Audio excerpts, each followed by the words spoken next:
Hello, everyone. Welcome to another episode of Soul Talks with Alka. They say 1 out of every 8 women gets diagnosed with breast cancer. So 2 women are here, and one of us has been diagnosed. So with me today, I have Parijata Sharrma. Parijat, welcome to the show. So your life kind of changed in January. So walk us through what happened. So, January, the typical month of January, everything is fine.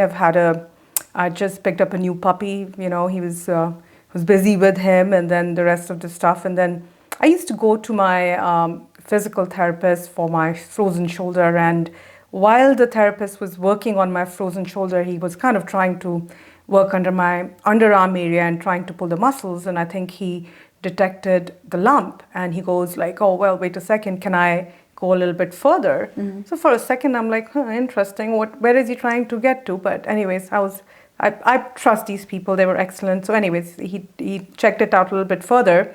And then he goes that you have to go to your primary and get this looked at as soon as possible. I've been doing this for 20 or 24 years, he said. And this is definitely a lump that you want to, just kind of pay attention to and just go to your primary this very second. And I'm like, what are you talking about? So I did what I was told, and I didn't think it was much because I'd read a lot on these things. Not just read, I'm generally aware of, things, and I read a lot. And a lot of times women will have like cysts and things like that, and they're not malignant. And even my own mother, when she was younger, she had a benign tumor, which they took out, but it wasn't cancer or anything like that. And then I went to my primary, and everything started from there on. I was sent for a diagnostic mammogram. She checked it. Even she wasn't sure if it was malignant or not. And, I went for my mammogram, and they also do an ultrasound. And I found out that day itself because the radiologist called me, and he looked at it, and he said, well, this is definitely malignant. So I knew it right away. I didn't have to wait to go to my primary after that. They gave me the news right away. And initially you're kind of, you're in a state of shock because you're like, wow, you're not supposed to, you've never heard this before. So you're not really sure how to react to it. So you basically are kind of, there's a song, it's called Comfortably Numb. You just go numb. It's like, I think your body has a defense mechanism to protect you. Yes. Because after that, what happens is so overwhelming. And it's quite interesting, actually, what happens from there on. So I went to my primary. She sent me to the breast surgeon, and the breast surgeon, felt it, and she said, okay, let's do a biopsy. And we did the biopsy, and that biopsy came back, and this was definitely breast cancer. It was on the side of my breast, and maybe that's the reason why it didn't get detected by me.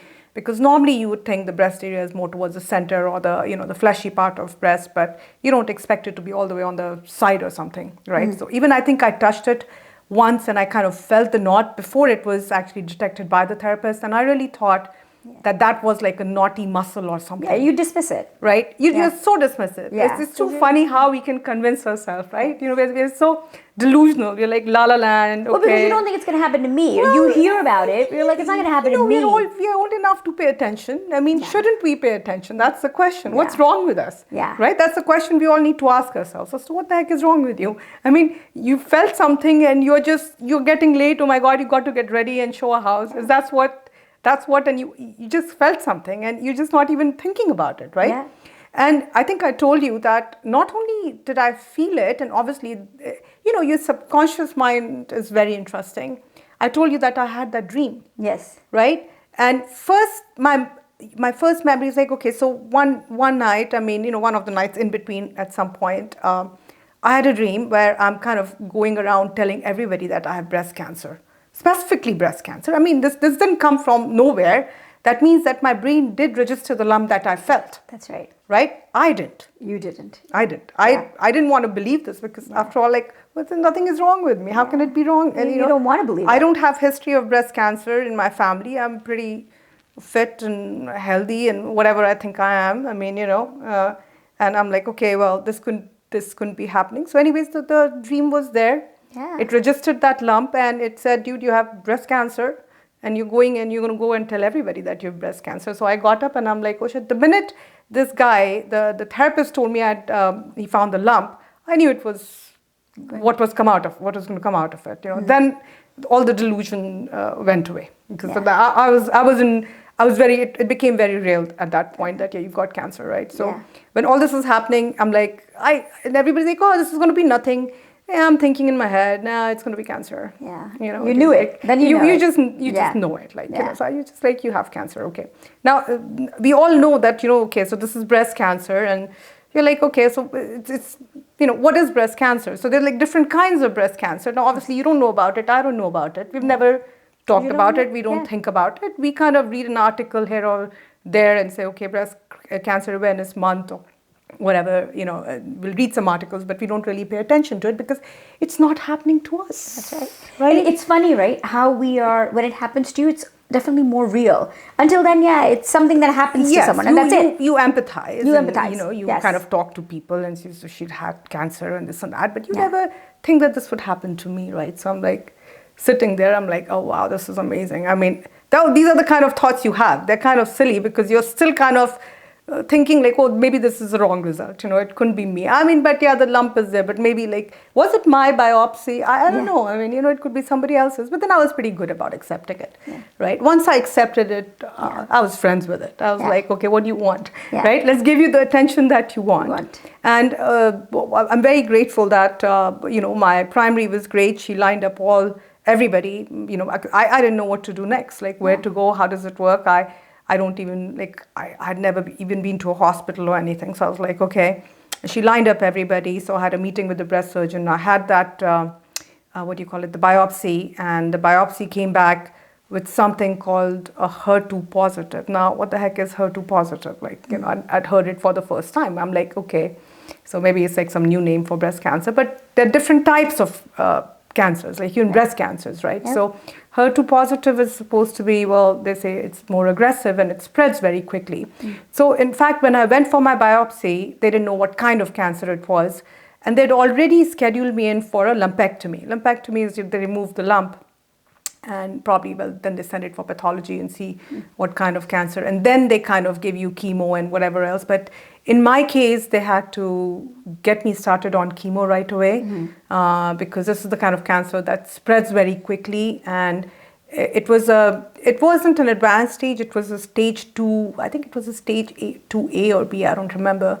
It wasn't that advanced. It was just localized, and there was one node that they suspected that it could have been in. And so they rushed me. They canceled my lumpectomy. They started me on chemo. When you go through chemo, right? We hear about chemo, right? What happened to? Was there a scare of what am I going to look like? Is it going to be what am I going to feel? Is it going to be? There's so many scares that chemo has, right? Chemo is not exactly easy on your body. It's pretty invasive. So how did you mentally deal with it? Because a lot of it is mental, and then what were your physical side effects of chemo? And then how did you deal with those? Because there's first some mental preparation. Then there's something that actually happens, and then what happens with your mental preparation? Okay, so on mental preparation, I guess I would consider myself mentally very healthy. Yeah. My mind was very sorted going into it, So I, like anybody else, I Googled it and I looked at all the symptoms of chemo, and I said, well, I kind of read a lot about it, and I said, okay, well, let's not get too excited over what it's going to do. So one thing was for sure, I asked my oncologist thrice, am I going to lose my hair? She said yes. I said, okay, well, this is going to be interesting. I've never been bald before. So this is going to be a new look, I've had very long hair. I've had very short hair. I've liked my hair. I've disliked my hair. I'm like in my mid 40s. So by the time you get to be 46, you're not really that bothered about it. You're kind of over your hair by now. If you're not, then, you should, because it's it's like a nuisance, right? Yeah. You got to take care of your hair all the time. And I kept cutting them shorter and shorter, and then I had to, and then the COVID happened on top of that. This was another thing. So I actually had an appointment scheduled with a wig place where I selected these wigs. I was very excited. I picked up 2. I should have only picked up 1. I regret it now, but it's okay. I never even wore those wigs, but that's another thing. So anyway, so I go to this place and they tell me, okay, we'll have to, take your hair off and it'll start falling after the second chemo and all that. And I'm like ready for this, right? So I'm like, okay, I think I'm going to be a bald person because, I've looked at men, they're bald. Like, look at them, like shiny heads walking around with all the confidence in the world. I thought, well, women should be able to do that too. Like, why are we the ones to? Did you sympathize with the bald men before? I won't date them, but, I think, I have to take another look and say maybe it's, bald men are not that bad. But I would say, like, do shave it all off then, don't keep a few strands here and there. If you want to do it right. Yeah. So you empathize more with somebody when you've been through something. I'm all for bald men now. I'm like, so nice. Like, look at that nice, shiny. I really think that, all that wind in your, not hair, but on your head, the breeze that you feel, it's so good. You sit in the room and you feel a little bit of AC on your head and you're like, I like this. This feels so awesome. Because the rest of your body is like burning up because it's warm because of chemo, right? Yeah. So your head feels nice and cool. So I think this is all pre-designed. It's like a conspiracy theory. They make you lose your hair deliberately. I'm just kidding. Because they don't want you to focus on that. You have other things to think about, right? Yeah. So I didn't really feel sad or anything like that. To me, I'm always excited about anything. I don't know what's wrong with me. I was like, okay, so this is a new venture. I'll have to be bald. I accepted it very quickly. I said, okay, well, so what? It's a good thing I'm not an actress. I'm not a model.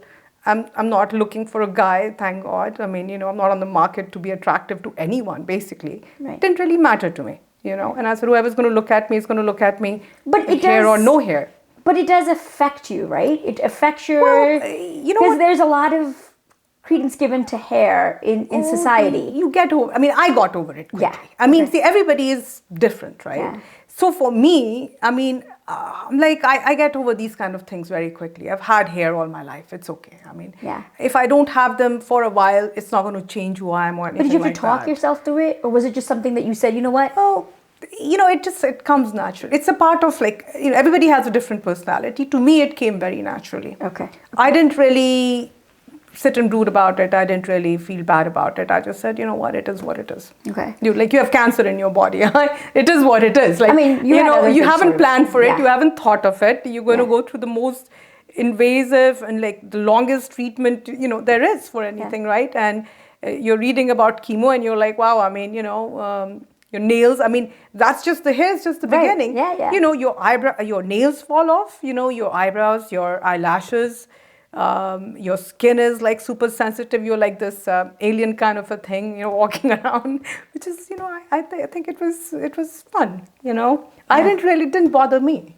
I thought, you've seen me, I walk around, it's okay. You worked also through the process. I worked through I worked and I had other things to think about. Yeah. Hair wasn't because I live alone and I had so many things to think about, what am I going to do with work? Yeah. Right? Because going into it, I had no idea what I was getting into. Yeah. Right? If you read all those things, they make you feel like as if you're going to be good for nothing for a while. Yeah. All you're talking about is bed rest and you're going to be throwing up, you're going to be this and that. And I'm like, oh, there's quite a bit of side effect, right? Yeah. So I'm thinking okay, will I be able to work? Will I be able to go out? Will I be this, that? There were so many, what will I be able to do? Yeah. Right? What am I supposed to do? And then COVID happens and then you're like, okay, well now the whole world is inside. The whole world is sitting at home now. Yes, but exactly. you see, the work still goes on. So you still have to make public appearances. You still have to go in front of the client. And the thing is, I was pretty, then what do you call this? The chemo started, right? Yeah. So initially when you go in, you have some kind of a substance, you're romanticizing this whole experience and you're saying, oh my God, I'll be you watch some movie where the girl is dying of cancer and the guy is like, oh my God, you're showing the bald head and that's a sign of cancer. And then, the chemo is going into your veins and you're so weak and everybody's like, oh, poor girl, this and that. None of that happened with me. I was so disappointed. I'm this is the least romantic thing I've ever done. Right? I was so bald and I was going through this chemo. Chemo wasn't burning me. It was I have this thing called a port. In fact, everybody should see what a port is. I'd never seen one. Have you seen one? No, I just, You've never seen one? You should see one. See, now this is called a port. Okay. I still have it. I have this baby for another year. Oh, you still have to keep it in? Oh yes, I still will be getting treatment. I mean, you still have to kind of sympathize with me for another year. Because, you know, I'm done, but I'm not done yet. Oh, okay. Not Okay. completely done. Okay, Right. So, okay. so this is the thing that stays in. So this was the first thing that they put. They put something called a port that access your veins, like, you know, yeah, because otherwise, They'll keep pricking you. yeah, because I had 16 chemos, and that's extreme. That's quite a bit. And the side effects, well, they gave you all kinds of medicines for if you throw up. There's a medicine for that, pretty much for everything, for diarrhea, for nausea, for this, that. But I said to myself, I said, you know what? Let me experience it first before I start taking everything. Yeah. I mean, I was told that, oh, just go home and just take the nausea pill because, you know, otherwise it builds up. And I'm like, well, I don't feel nauseous. Like, why should I take it, right? Yeah. Same thing goes for any other medication that they gave me. I said, well, let it happen first. If it happens, I'll take it. So I didn't really care to take any of that. And I was very fortunate I didn't experience any nausea. I mean, like once in 10 days, you go a little bit, like, you know, you feel a little off. But I didn't have like those kind of extreme symptoms, right? I think the worst thing was, for me, I couldn't taste food. And if I ate anything, it tasted bitter. And I'm a foodie, and I was very upset about that. That was like, oh my God, will I? I mean, I'm like, okay, I'm going to eat this today. I'm craving for this, and I'll like go running, and I'll order something which I really like, and there it'll be, and I'll take a bite, and I'll be like, ugh, why? What did I just eat? Oh, boy. And I looked at it, and it tasted horrible. Yeah. And I was like, first of all, like, you have this thing now, you can't taste food. That's torture to my soul, right? Yeah. You know, I have a lady who is staying in my house, cooking me all home cooked food. I didn't do that for myself sooner. I did it when I was stuck with this thing, and now whatever she cooks, I don't like it because I can't taste it. What an ironic thing to have. What a shame. Yeah. I wish it had happened at the time when I was like, there was a long time in my life where I couldn't even gain any weight even if I tried, right? So I wish that had happened then, but you know, the timing was all off. But I couldn't eat. That was more to me than losing hair, because what's hair? You know, by the way, this is a wig, so you want to look at some hair, you want to look at this hairstyle, there's another hairstyle. You know, you put a wig on, you're like, oh, look at me. I'm like, you know, I have hair today. So that kind of stuff to me was easier, right? Than losing my taste buds. I mean, it really is worse than it sounds. Was it getting worse It was just bad and badder, and like, you know, it just wasn't getting better. Okay. It was like not every day, every week my taste buds were on a trip of their own. Got it. You know, one day they would say, okay, we'll eat this. After that, you take a bite and you're like, no, I can't eat this. So the most of the time I was trying to figure out what to eat. Yeah. Right. And also with clients, the other challenge was like, do you tell your clients? You know, they're going to see you. I mean, what are you going to go like looking like a, like, you know, like not, I wouldn't say I lost weight, but you know, you can tell there's something off with the person. There's no hiding it, right? Yeah. And there was no point in hiding it. So I just went very open with it. I said, well, here I am. I've got cancer, because I didn't want people talking about me in a, you know, feeling sorry for me, because I'm a very capable person, I think, and you give me some credit for my independent nature, and you know, I have a personality, and I want to keep all of that intact. You know, just because I have cancer, I'm not going to shrivel up in some corner and hide and say I'm going to come out only when my hair is back. I mean, what the heck is that? Right. Plus, I'm going to do some business, and I've got to go and tell people. Like, I had appointments, and I went and said, like, okay, well, since we met, things have changed. Because, you know, people consult you over like months and saying, okay, we're getting ready to put the house on the market. And I'm like, okay, last time we met, I was pretty normal, but guess what? Now, you know, I'm glad that you chose me, but I have cancer, you know, and I'm going through chemotherapy, or I'm going to start this. So depending on, you know, what phase of all this they came in. And I was surprised. I was ready to get fired. You know, I was like, oh, people will be like, oh my God, like, you know, go home, take rest. What's wrong with you? Nobody said that. And first I was like, okay, I was being honest. And I said I wanted to be honest to my clients and say, okay, this is what's going on, because, you know, who knows if I can't get up one day or something. I just wanted to prepare them a little bit. But I met the sweetest, kindest people this year. You know, everybody shared their stories, and I realized, I said, cancer is more common than I know. Yeah. Just because I haven't been thinking about the existence of cancer in my life for so long doesn't mean that it isn't out there. Yeah. Like pretty much everywhere I went, somebody they knew or people have had cancer and their friends, their families, and somebody or the other have struggled, have gone through cancer. Yeah. And When you talk about what you're going through, it's amazing how many people open up. And that is the whole point of being open with it. Yeah. And because, while this is happening, there's some other people, like I know in my circle, they came up with their stories, right? I think I posted a picture on Facebook with my hair off or something, and even some people who had alopecia, they reached out to me and they said, well, looking at you gives me strength. And I'm like, really? Are people that concerned about? They shouldn't be. Well, it's because people don't know how people are going to be judged by... Who's judging? How do you care who judges me? Right? I'm not really in for Miss World or Miss Universe. How do I care if I have hair or not? We're all normal people. None of us is going for Miss World. But it's just that when you don't know, when you open up your insecurity, how is the person outside going to judge you? Then don't be insecure. It's still you. Yeah. Right? It's whether that's why you're here, PJ. Well, that's why I'm here. And then I was telling Alka that I'm like, okay, I normally don't wear a wig, by the way. Like my people are so used to seeing me without hair that it's not even funny. I would go on an appointment, I'll be meeting somebody for the first time, and I'm like, oh, this is from cancer, it's okay, I'm going through chemotherapy, let's go look at the house. They'll be like, you're a warrior, and I'm like, yeah, let's go. So why'd you wear a wig today? Because I was like, it's got to create some drama, right? Like we can't be all sad about this thing, it's an experience, So it's like, okay, so I could wear a wig and I could have hair. Yeah. Right? Are we taking out the wig now or should we take out the wig later? You can take it out whenever you want, honey. No, I don't know. I want to kind of, you take it out whenever you're comfortable. Okay, we'll do it later. Well, let's make people wait a little bit more, It's okay. I'm in my hair growing journey now. It's funny like how happy I get every morning because the first thing I do is I look at my head and I'm like, oh, look. Like, do you see more hair? Yeah. And there's more hair, every day there's more hair and that makes me so happy. I'm so obsessed with my little tiny hair that's growing. And I look at my eyelashes and I'm like, oh my God, my eyelashes are coming back. And even my eyebrows are coming back. I'm like just thrilled, And my nails grew back and I've been excited about all this kind of stuff. I'm like, oh, has this changed you? Did chemo change you?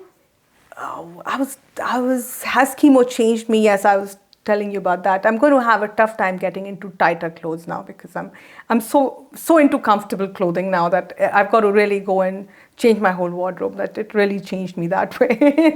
I'm like, I'll never wear heels again. Like those kind of changes. No, on a serious note, how did it change me? Okay, so I think when you go through something like this, it's quite an experience. Let me not undermine the suffering of people who go through chemotherapy. I've had 16, so I know exactly what it feels like. I laugh more about it because I think that's a better way to deal with something like that than to be, all serious about it. Because what are you going to do?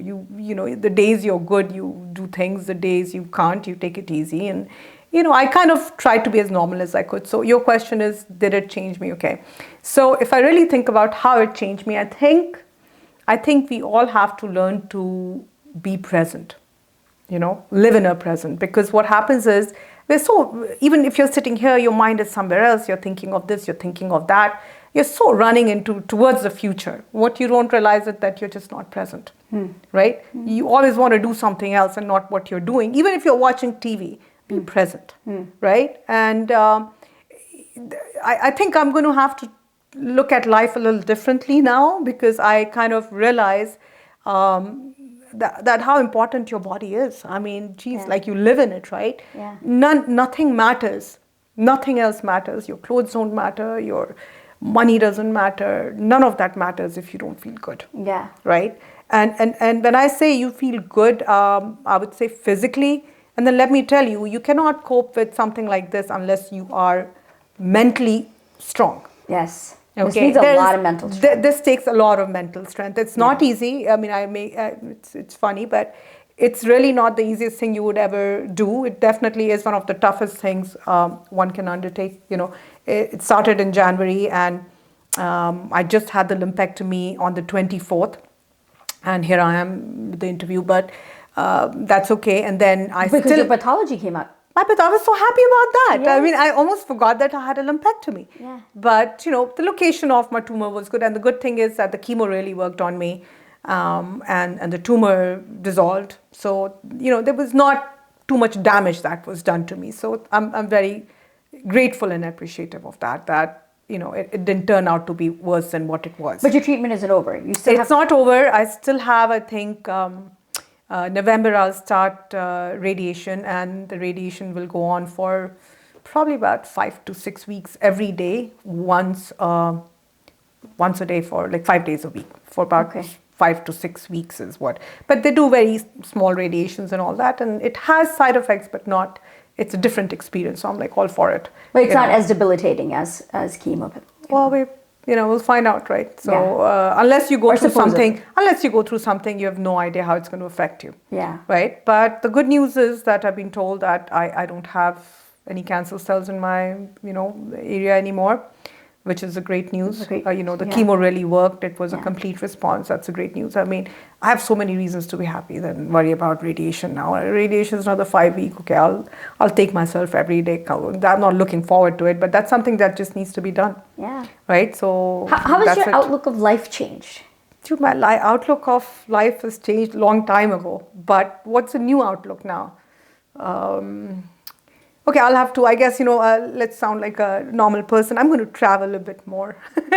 When we're allowed to travel. Yes, when we're allowed to travel, I would certainly like to travel more. And on a serious note, what happens like with cancer, once you have it, you always have this thought that what if it comes back? And that it's a very normal, natural thought. Like sometimes I talk to people, no, nothing will happen. I'm like, okay, fine, I didn't think anything was happening to me before. I mean, a lot of people have gone through a lot of things, and there are chances of anything happening to anyone, right? And there are chances of this coming back and how it comes back and all that kind of stuff. So I have that realization that life is precious. As many times when we were kids too, we grown up, we say, why can't I just die? No, that's not a good thought at all. Okay, because let me tell you, when something like this, when you come close to it, all you want is life. All you want is life. All you want is life. Yeah. So when you're depressed and saying, I know some people are depressed and like, why can't I just die? I'm like, dude, like, if you get close to it, you'll be like, oh, somebody saved me. So, I mean, respect life. Respect life. And you know what? It's quite an experience, life is. You're here to experience life. Don't forget that. And you live in this body, right? And through this body, you experience everything around you, right? If your body is not there, that's when you're dead, right? So your body, your 5 senses are everything. That's how you experience the world around you. So you realize how important that is, and how fragile life is, how a lot of these, I don't know, everybody's different, but I go through a lot of these thoughts, right? And one thing is for sure, like I'm not a complainer, but I would, after going through this, I cannot complain about anything, basically. My complaining is out, because what the heck am I complaining about? There's nothing to complain about. Yeah. Right? I mean, if you seriously want to complain about, there's a long list, but that's related to the treatment and the side effects, and then you can go into this happened and that happened and everything that happened, and that's another way of looking at it, right? Yeah. But then when you look back and you look back at this entire experience, you say, I've got nothing to complain about. Yeah. So if you had to give advice to someone who has not been diagnosed and is living normally and complains to you about a toothache or complains to you about small things, what would you, or in normally is not happy, or what would your advice be to that person? And what would your advice be to someone who's just been diagnosed, right, with cancer and has this road to go to? Both, right? Because your view of life changes, one, but you also are a good person to give an example to someone who's going to start their chemotherapy just now. Okay, so let's start with somebody who's just diagnosed, right? So I've had a couple of people that I know in my circle who were recently diagnosed, and they reached out to me, right? And I felt really nice that they felt like talking to me. And as I said, one of the reasons they reached out to me because I was so open about it. Yes. Right? So my advice to people is, if you're going through something, don't get all sad and, go hide or say I'm sick and this and that and all that. You stay connected to life, stay connected to people, you'll feel much better, right? I'm not saying that call people and complain that this happened and that happened, but stay involved, right? Be it your job, be it your family, be it your friends, your hobbies, whatever. Don't just go and say that, okay, I can't do this, right? Just believe me that if you push yourself a little, you can do a lot. You've got to kind of, find your inner strength and find something that you're passionate about, stay involved in it.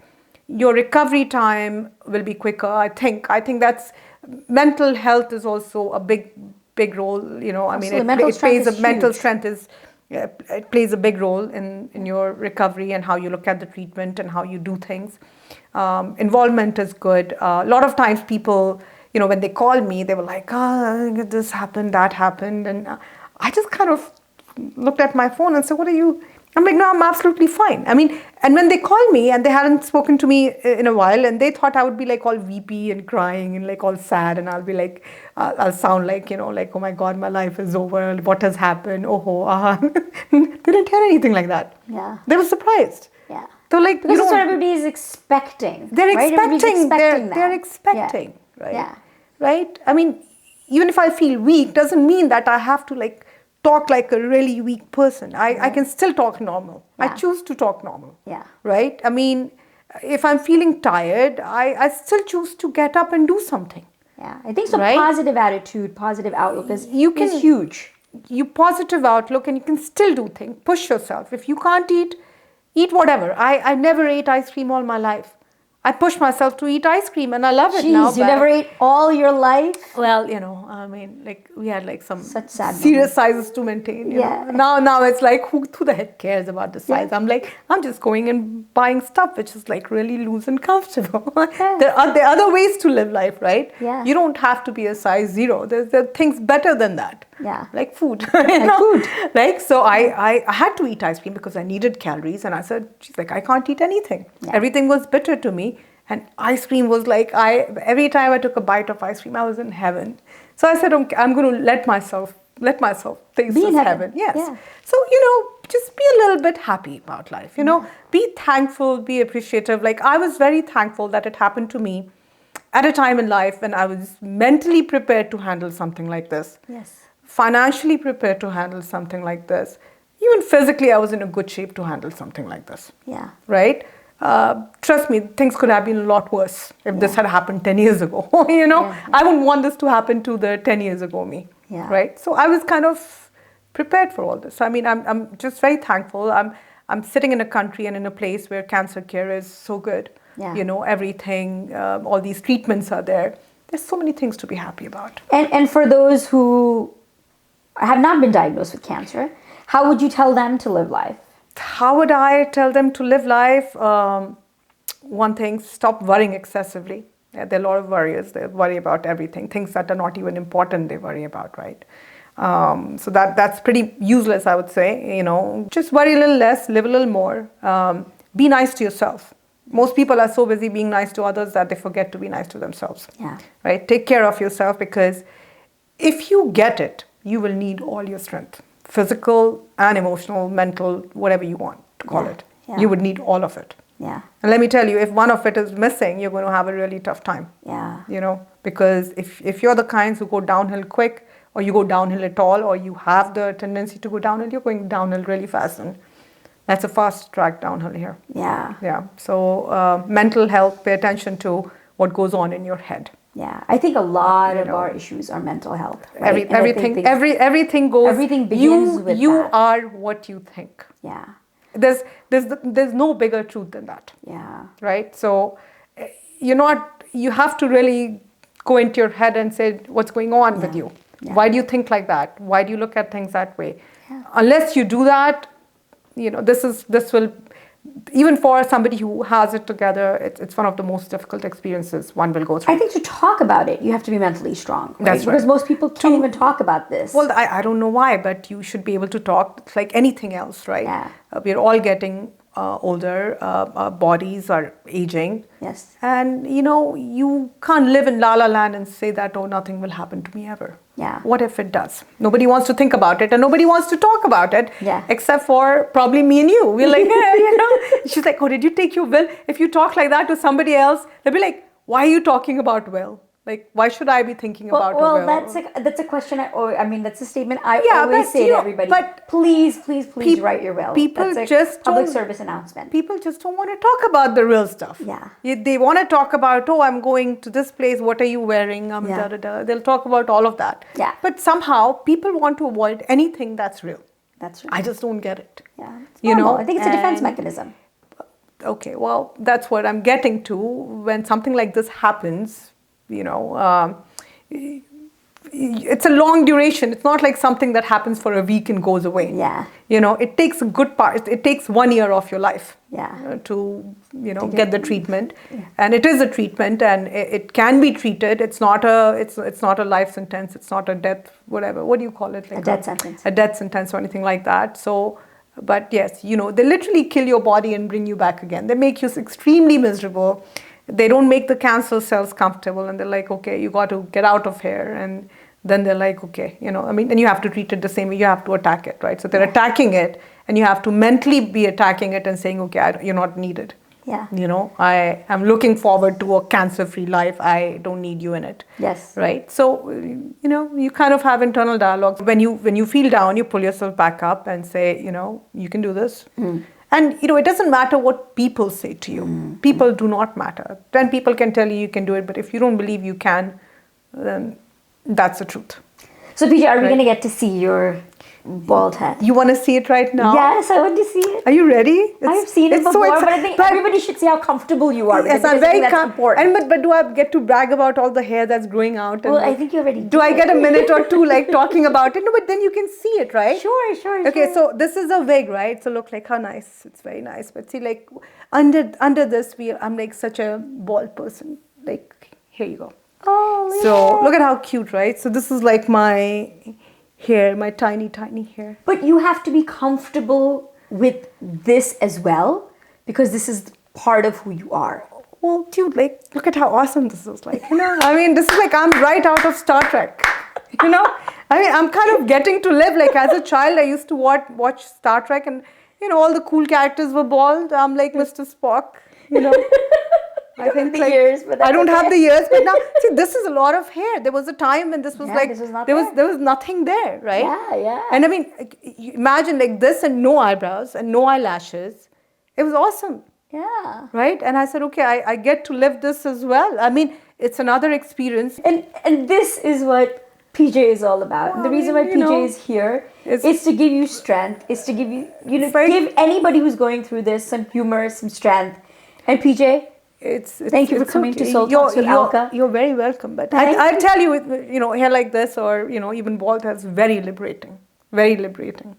You're like cool on another level. Like, it's like, It's all mental. It's cool on another. It's all in your head. It's all in your head. Yes. Yes, and that's why you truly are a warrior. Thank you. Well, I'm such a warrior. Yes.